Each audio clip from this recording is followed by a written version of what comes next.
ಅದೇ ನಮಗೆ ಫ್ರೀ ಭಾಗ್ಯಜ್ಯೋತಿ ಮತ್ತು ಇದು ಎಲ್ಲ ಫ್ರೀ ಮಾಡಿಕೊಟ್ಟವ್ರೆ, ನಮ್ಗೆ ಅನುಕೂಲ ಮಾಡಿಕೊಟ್ಟವ್ರೆ. ನಾವು ಒಂಟಿಯಾಗಿ ಬದುಕ್ತಾ ಇರೋರು ನಾವು ನಾವು ಕಾಂಗ್ರೆಸ್ಗೆ ಹಾಕ್ತೀವಿ ಒಟ್ನ.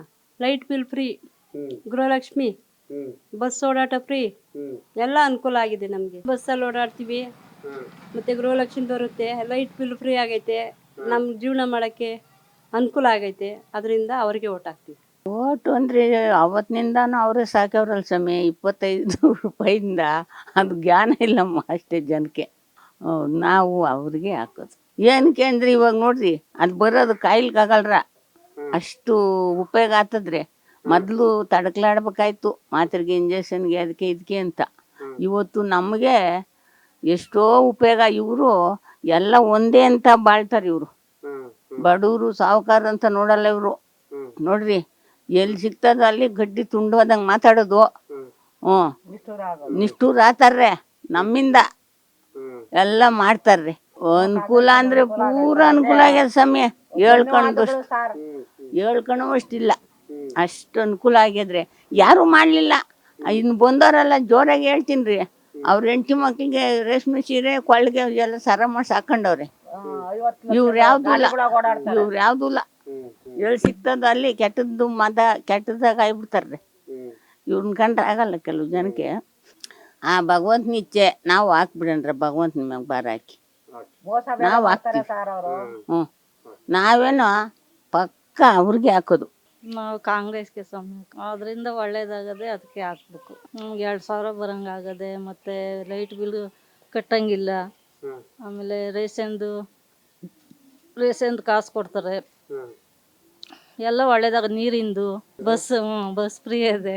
ಎಲ್ಲೂ ಇಲ್ಲ ಸರ್. ನಾವು ಮಾರ್ಕೆಟ್ಗೆ ಹೋಗ್ತೀವಿ, ಹೂವು ತರ್ತೀವಿ, ಹೂವು ಮಾರ್ತೀವಿ, ವ್ಯಾಪಾರ ಮಾಡ್ತೀವಿ. ಎಲ್ಲ ನೆಮ್ಮದಿ ಆಗದೆ ನಮಗೆ. ಅದರಿಂದ ನಾವು ಕಾಂಗ್ರೆಸ್ಗೆ ಕಾಂಗ್ರೆಸ್ ಕೊಟ್ಟು ಹಾಕ್ತೀವಿ.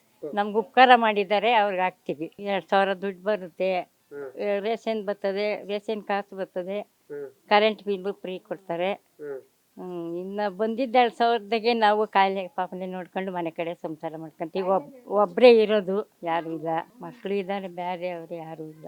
ಅವರಿಂದ ತುಂಬ ಉಪಕಾರ ಆಗಿದೆ ನಮಗೆ. ಮೂಲತಃ ಚಿಕ್ಕಬಳ್ಳಾಪುರ ಕ್ಷೇತ್ರ ಜಾತಿ ಮೀರಿದ, ಪಕ್ಷಾಧಾರಿತ, ತತ್ವಾಧಾರಿತವಾದಂತಹ ಕ್ಷೇತ್ರ. ಈ ಕ್ಷೇತ್ರದಲ್ಲಿ ಅಲ್ಪಸಂಖ್ಯಾತರಾಗಿದ್ದಂತಹ ವಿ ಕೃಷ್ಣರಾವ್ ಅನ್ನುವಂತಹವರು ಕೂಡ 5 ಬಾರಿ ಸಂಸದರಾಗಿದ್ದಾರೆ. ಹಾಗಾಗಿ ಇದು ಜಾತಿ ಮೀರಿದಂತಹ ಕ್ಷೇತ್ರ. ಕಳೆದ ಬಾರಿಯ ಚುನಾವಣೆ ಹೊಂದಾಣಿಕೆಯಲ್ಲಿ ಕೆಮಿಸ್ಟ್ರಿಯಲ್ಲಿ ತಪ್ಪಾದ ಕಾರಣ ಅತ್ಯುತ್ತಮವಾಗಿ ಕೆಲಸ ಮಾಡಿದ್ದಂತಹ ಎತ್ತಿನಹೊಳೆಯಂತಹ ಪ್ರಾಜೆಕ್ಟನ್ನು ಕ್ಷೇತ್ರಕ್ಕೆ ಕೊಟ್ಟಿದ್ದಂತಹ ಡಾಕ್ಟರ್ ವೀರಪ್ಪ ಮೊಯ್ಲಿಜಿಯವರ ಸೋಲಾಯಿತು. ಆದರೆ ಈ ಬಾರಿ ಕಾಂಗ್ರೆಸ್ಸು ಏಕಾಂಗಿಯಾಗಿ ಸ್ಪರ್ಧೆ ಮಾಡುತ್ತಿದ್ದು, JDS ಮತ್ತು BJP ಅಪವಿತ್ರ ಮೈತ್ರಿ ಮಾಡಿಕೊಂಡಿರೋದ್ರಿಂದ ಅವರಿಗೆ ಅದೇ ಮೈತ್ರಿ ಕೆಮಿಸ್ಟ್ರಿ ತಿರುಗುಬಾಣ ಆಗಲಿದೆ. ಅಷ್ಟು ಮಾತ್ರ ಅಲ್ಲ, ಈಗ ಕಾಂಗ್ರೆಸ್ನಿಂದ ಟಿಕೆಟ್ ಪಡೆದಿರ್ತಕ್ಕಂತಹ ರಕ್ಷಾರಾಮಯ್ಯನವರು ಪ್ರತಿಷ್ಠಿತ, ಜನಪರ, ಅನೇಕ ವೈಜ್ಞಾನಿಕ, ವೈದ್ಯಕೀಯ ಮತ್ತು ಇತರೆ ಕ್ಷೇತ್ರಗಳಲ್ಲಿ ಸಾಕಷ್ಟು ಸೇವೆ ಸಲ್ಲಿಸಿರ್ತಕ್ಕಂತಹ ಉತ್ತಮ ಕುಟುಂಬದ ಕುಡಿ.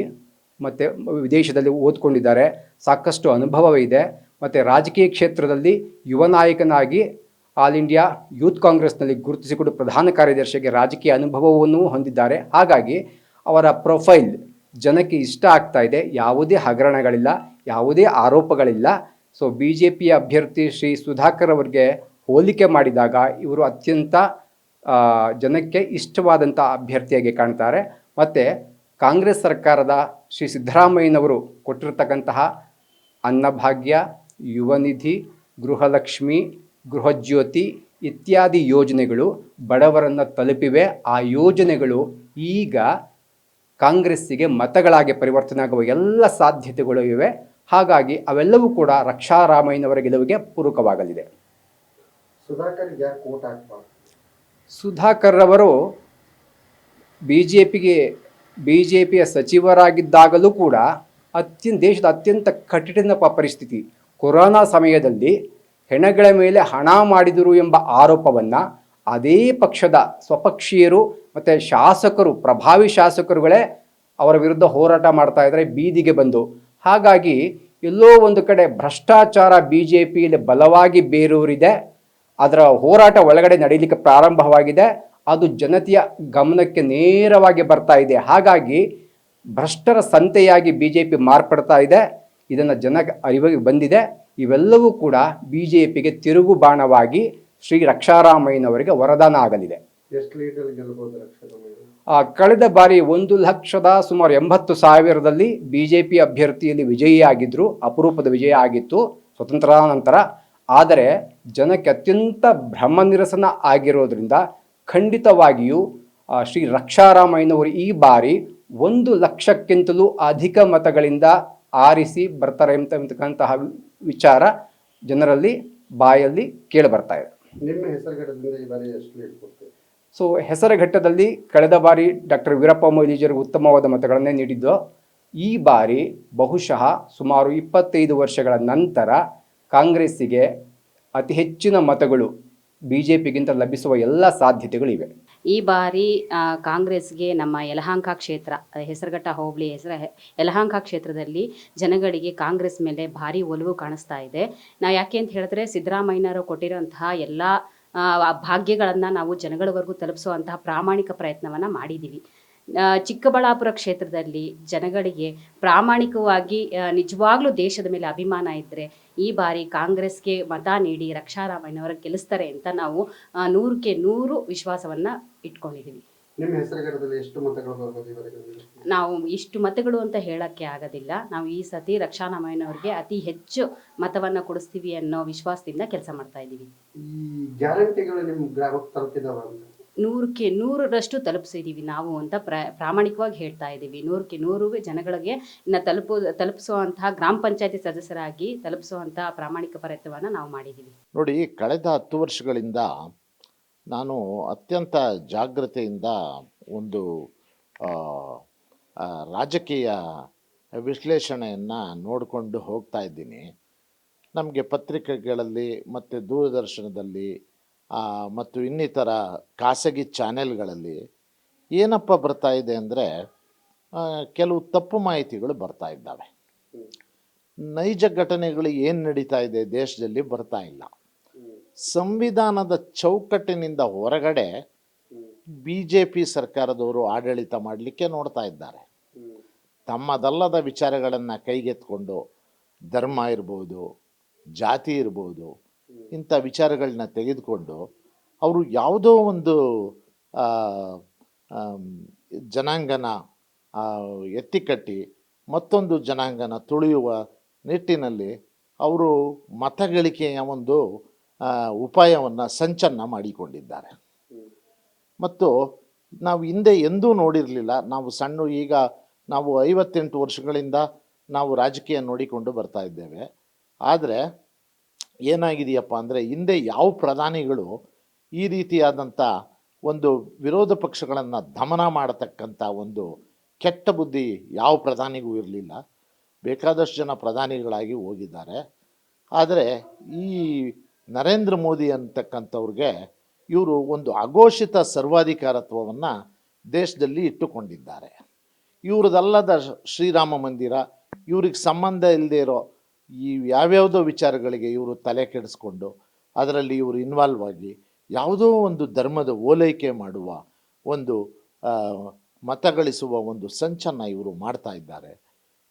ಇವರನ್ನು ಅಧಿಕಾರದಿಂದ ಕಿತ್ತೊಗಿಬೇಕು ಅನ್ನೋದು ಭಾಳಷ್ಟು ಜಾಗೃತ ಜನಸಾಮಾನ್ಯರ ಒಂದು ಆಶೆ ಆಗಿದೆ. ಎಲ್ಲ ಸುಳ್ಳು. ಭಾಳಷ್ಟು ಜನಕ್ಕೆ ಏನಾಗಿದೆಯಪ್ಪ ಅಂದರೆ ಅವರು ಯಾವುದೋ ಒಂದು ಭ್ರಮೆಯಲ್ಲಿ ಮಾತಾಡ್ತಾ ಇದ್ದಾರೆ. ಏನಪ್ಪ ಅಂದರೆ ಇದಕ್ಕೆಲ್ಲದೂ ಈ ಮಾಧ್ಯಮಗಳು ಕೊಟ್ಟಿರತಕ್ಕಂಥ ಅಪಪ್ರಚಾರ. ಮಾಧ್ಯಮಗಳಿಗೆ ಅದೇನು ಮಂತ್ರ ಆಗ್ತಾ ಇದ್ದಾರೋ ಮನುಷ್ಯ ಗೊತ್ತಿಲ್ಲ. ನಮಗಂತೂ ಭಾಳಷ್ಟು ಮಾಧ್ಯಮಗಳನ್ನ ನಾವು ನೋಡ್ತಾ ಇದ್ದೀವಿ. ನೋಡ್ತಾ ಇದ್ದರೆ ಅವರು ಪೂರ್ಣ ಅವ್ರ ಪರವಾಗಿ ಮಾತಾಡ್ತಾರೆ. ಅವರು ಬಹುಶಃ ಅವರು ಏನೋ ಪಡ್ಕೊಂಡಿರ್ಬೋದು ಅವರಿಂದ ಭಾಳಷ್ಟು ಮಾಧ್ಯಮಗಳು. ಆಮೇಲೆ ಈ ಸರ್ಕಾರವನ್ನು ಬೆಂಬಲಿಸ್ತಕ್ಕಂಥ ಜನ ಭಾಳಷ್ಟು ಜನ ಶ್ರೀಮಂತರು, ಅನುಕೂಲಸ್ಥರು, ಕೈಗಾರಿಕೋದ್ಯಮಿಗಳು, ಇಂಥ ಮೇಲ್ಜಾತಿಯವರು ಇಂಥವ್ರು ಇದ್ದಾರೆ. ಪಾಪ ಇವ್ರಿಗೆ ಯಾರಿಗೂ ಈ ಜನಗಳಿಗೆ ಬಡವರ ಬಗ್ಗೆ, ರೈತರ ಬಗ್ಗೆ, ಬಡ ಮಹಿಳೆಯರ ಬಗ್ಗೆ, ದಲಿತರ ಬಗ್ಗೆ ಯಾವುದೇ ಕಾಳಜಿ ಇಲ್ಲ. ಅವ್ರು ಇರೋದೇ ನಮ್ಮ ದೇಶದಲ್ಲಿ ದುಡಿಯೋದಕ್ಕೆ, ಸಾಯೋದಕ್ಕೆ ಅಂತ ತಿಳ್ಕೊಂಡಿದ್ದಾರೆ.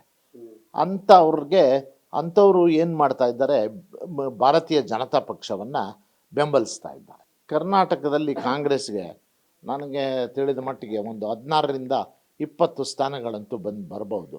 ಇನ್ನೂ ಒಂದೆರಡು ಹೆಚ್ಚಿಗೆ ಆದರೂ ಆಗ್ಬೋದು. ಅಕ್ಷಯರಾಮಯ್ಯ ಅವರು ಒಳ್ಳೆಯ ಕುಟುಂಬದಿಂದ ಬಂದಂಥವರು.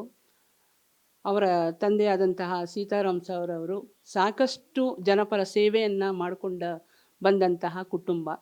ಜೊತೆಗೆ ವಿದ್ಯಾವಂತ, ಗುಣವಂತ, ಸರಳ ಸಜ್ಜನಿಕೆ ಇರುವಂತಹ ವ್ಯಕ್ತಿ. ಏನಾದರೂ ಸಾಧನೆ ಮಾಡ್ಬೋದು, ಜನ ನನಗೆ ಒಂದು ಬೆಂಬಲವನ್ನು ನೀಡಿದ್ರೆ ನಾನು ಜನಸೇವೆಯನ್ನು ಮಾಡ್ತೀನಿ ಅಂತ ಹುಮ್ಮಸ್ಸಿಂದ ಬಂದಿರುವಂಥ ವ್ಯಕ್ತಿ.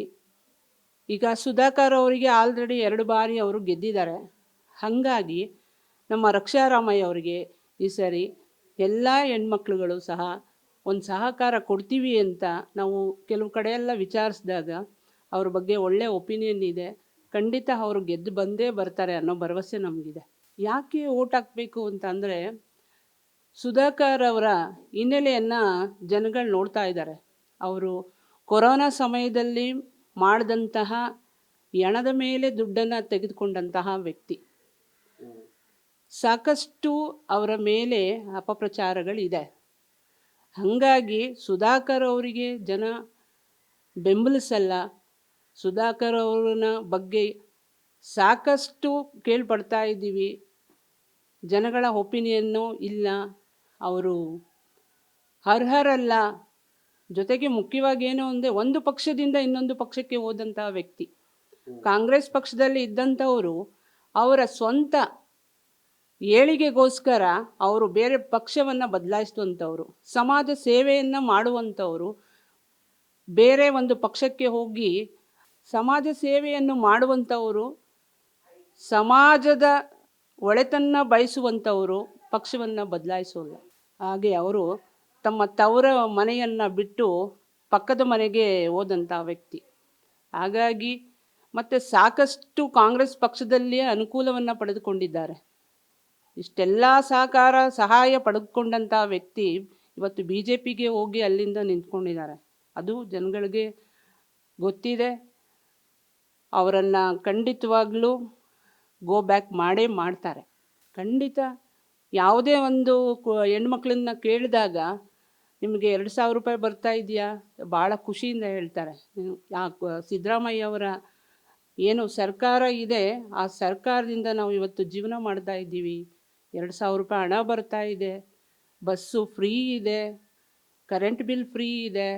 ಹೀಗೆ 5 ಗ್ಯಾರಂಟಿ ಯೋಜನೆಯೂ ನಮ್ಗೆ ಅನುಕೂಲವಾಗಿದೆ ಅಂತಲೇ ಹೇಳ್ತಾ ಇದ್ದಾರೆ. ಎಲ್ಲ ಕಡೆನೂ ತಲುಪ್ತಾ ಇದೆ. ಕೆಲವೊಂದು ಟೆಕ್ನಿಕಲ್ ಪ್ರಾಬ್ಲಮಿಂದ ಸಣ್ಣ ಪುಟ್ಟ ತೊಂದರೆ ಆಗಿರ್ಬೋದು. ಮುಂದಿನ ದಿನದಲ್ಲಿ ಅದನ್ನು ಸರಿಪಡಿಸುವಂತಹ ಕೆಲಸವನ್ನು ನಾವು ಮಾಡ್ತೇವೆ. ಈ ಸಮಯದಲ್ಲಿ ಇನ್ನೊಂದು ನಾನು ಹೇಳಲಿಕ್ಕೆ ಇಷ್ಟಪಡ್ತೇನೆ. ನಮ್ಮ ಸಿದ್ದರಾಮಯ್ಯ ಸಾರು ಮತ್ತು DK ಶಿವಕುಮಾರ್ ಅವರು ನನ್ನ 5 ಗ್ಯಾರಂಟಿ ಯೋಜನೆಗಳ ತಾಲೂಕು ಅಧ್ಯಕ್ಷನಾಗಿ ಮಾಡಿದ್ದಾರೆ. ಇದರ ಮುಖಾಂತರ ನಾನು ಏನೆಲ್ಲ ಸಣ್ಣ ಪುಟ್ಟ ಸಮಸ್ಯೆ ಇದೆ ಅದನ್ನು ಬಗೆಹರಿಸುವಂಥ ಕೆಲಸವನ್ನು ನಾನು ಮಾಡ್ತೇನೆ ಅಂತ ಈ ಸಂದರ್ಭದಲ್ಲಿ ಹೇಳ್ತೇನೆ.